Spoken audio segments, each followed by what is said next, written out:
let's dig into Cleveland beating this Niners team with PJ Walker playing quarterback. A really, really impressive performance from the Browns defense. There's really no way around it. Whether taking all those things into account, even a really, really impressive showing from Cleveland in that defense today.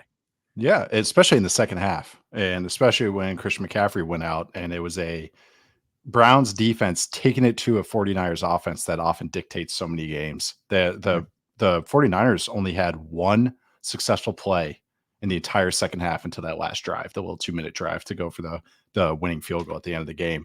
They had 16 dropbacks in the second half. Here are the gains on those dropbacks. I had to list these all off. It's amazing. 0 interception, -10, which was a sack. 1, 0, 0, 0, 0. 10 yards on a 2nd and 21.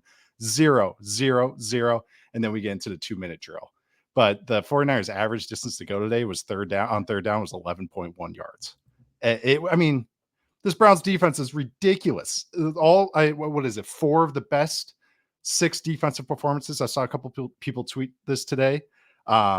This year so far from the Browns defense. Like, they're just doing this against everybody. Now going against a 49ers team. Yes, that had some injuries, especially to McCaffrey, but they were playing Everyone very well has injuries. this game. The Browns are playing with their backup quarterback. The Browns are playing without 2 of their starting offensive linemen. Everyone's banged up at this point. That's just how it works when you get this deep into the season. So I understand those guys were hurt, but a lot of people have injuries, and the performance that the Browns defense put together still absolutely ridiculous. The number that jumped out to me, because I was looking at it from the perspective of when have we seen this from this Niners team, because they've been so good over the last couple of years.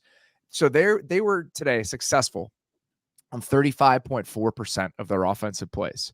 That is the worst single game success rate that the Niners have had since the second game of the 2017 season. Oh, it's the first year. Which is back when Brian Hoyer was playing quarterback. That was the good vibes 49ers experience. Yeah, the like spunky, like, yeah, good for them 49ers of 2017. It was their first time, their worst offensive success rate since then. It was only the second game they've been below 36% since 2017. That's how good the Browns were today. And we can talk about any player on the Browns defense, because what is most impressive to me with this Browns defense right now is that the stars we know Denzel Ward, who had his moments today. We know Myles Garrett. The 2 guys who I just kept noticing today when I was watching the game. One, Mo Hurst. Yeah, he's a great season playing with on that defensive line. And then you get deeper and deeper into the depth on that defensive line. Every single one of those guys plays with the same sort of energy and the same sort of juice, which reminds me of how the Niners play, which is very funny. It's that sort of feeling when you watch this team. And another guy who I thought jumped out today, had a couple really nice plays, was Rodney McLeod. And if you look at the Niners game or the Browns game plan in this game, they used their big nickel package with McLeod, Delpit, and Thornhill on 27 plays together in this game. They had done it on 54 plays all season until this game. So clearly their plan against this Niners team was, we're going to play those 3 safeties on the field at the same time. We're going to play a bunch of man coverage because we don't think you can dictate matchups to us when we have that group out there. And that, combined with the way they played up front, was a really good formula against the Niners today. Yeah, and how they, especially when CMC went out and they're leaning into man coverage, they had answers to the other stuff that manipulates defenses, how the 49ers are so good at doing, especially in the pass game. And the Browns are in man coverage, and there's several looks where they're just rushing 5, they're getting those 5 to get home, and they're going to have a lot of advantages against this 49ers offensive line that has been better, but they don't, it's not a bunch of all-stars. And the Browns defense, they have guys across the board. There's so many times where several guys were winning, and that's why you didn't see some of those, Brock Purdy step up and out, extend the plays a little bit, because so many guys were winning across the board, and that's because they're rushing 5. But I thought how those Browns safeties played and how their rules were really good against the 49ers motions and pre-snap. A lot of those jet motions right at the snap of the ball, you'll see a lot of defenses, especially the intermediate defenses, bump across. Like, they look like almost kind of like oh my god, what's those called? The metronome things.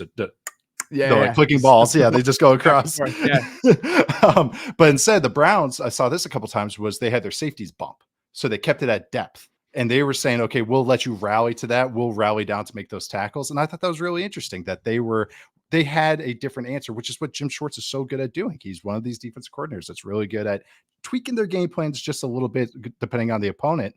And yeah, they got really, really good defensive front. And honestly, though, is if the 49ers just make a couple field goals, they are still pulling off this game. And that's why it's really tough to beat this 49ers team, is that you have to have a perfect game script to just stay in this game, because but you have to have a front that can get after him. You have to be able to only rush forward and get after him and hold your own against the run, but also against the pass. And that's what they did. And they're just doing it against every team that they're going against this year.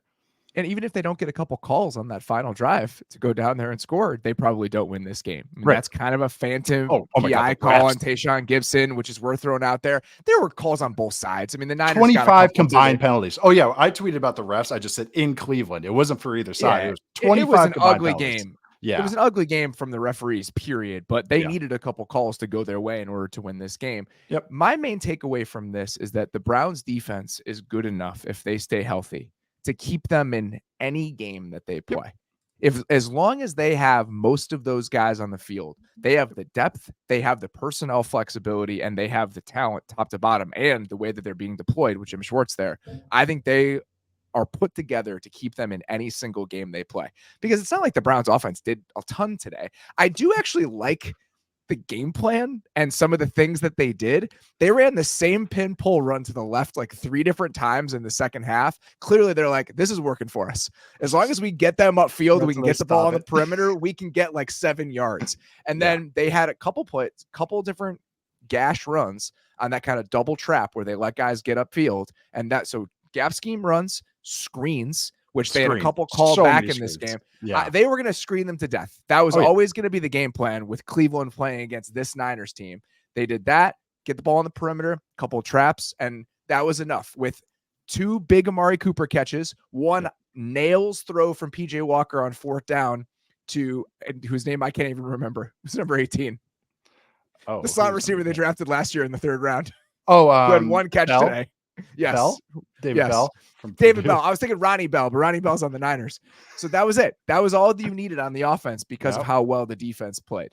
So I just think that if they can get their quarterback back healthy at some point here in the next couple weeks, and they get their offensive line, Joe Bitonio comes back, the defense is good enough where they are going to be hanging around in so many of these games because of the level that group could play at. It's a flag carrying unit.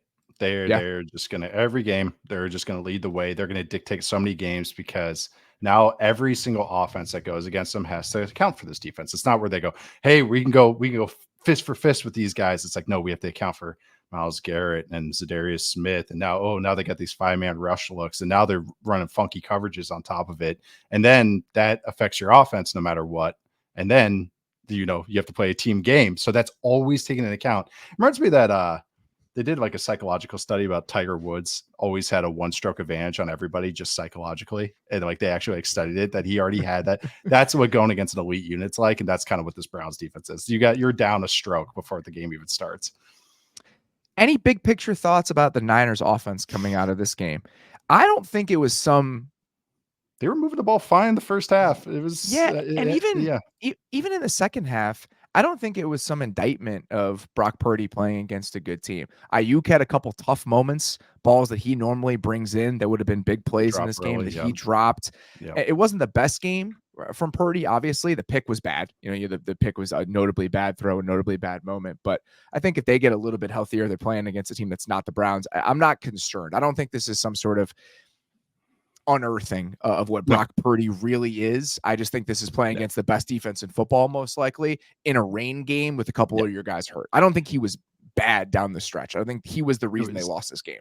Well, it's like there's no formula. It's like, oh, what's the formula you're going to take? Well, can you have the Browns defensive players and Jim Schwartz dialing it up? That's the formula. So unless you have that type of front, and we saw a defense last week who has a scary front in their own right when the Cowboys get absolutely shredded by this offense. So that even is tough. So you have to have every dial turned. You have to have luck. You have that Ayuk drop a deep touchdown. You have to have missed field goals. You have to have Purdy missing a couple throws. Like, again, you have to have such a positive game script to even just be hanging with this team. It still gets some bounces to go, but do not want to take anything away from this Browns defense because they are legit, very, very legit. One of the better defenses we've watched since we've started the show. It's been Oh, fantastic. yeah, there's no doubt, and it's just the Yeah. ways that they can play. The fact that they can dictate to you all the Your whole time. I mean, personnel comment is so right. Now that they can change up who they're playing against and they have different answers, that's so important.